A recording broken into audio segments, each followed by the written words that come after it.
तू धैर्य न अपना खोना, छन्नी और हथौड़े से कुछ छोटे तुझको दूंगा, गढ़कर तुझको मूर्त रूप साकार तुझे कर दूंगा।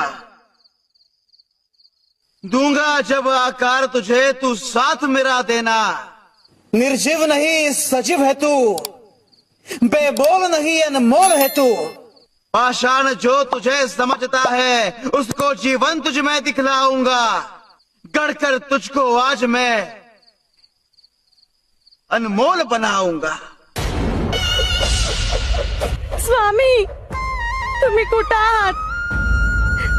स्वामी, तुम्हाला पाहिलं की मी डोळं मिटन, आणि जर असलच माझ्या नशिबात जगणं, तर तुम्हीच मला वाचवू शकताय।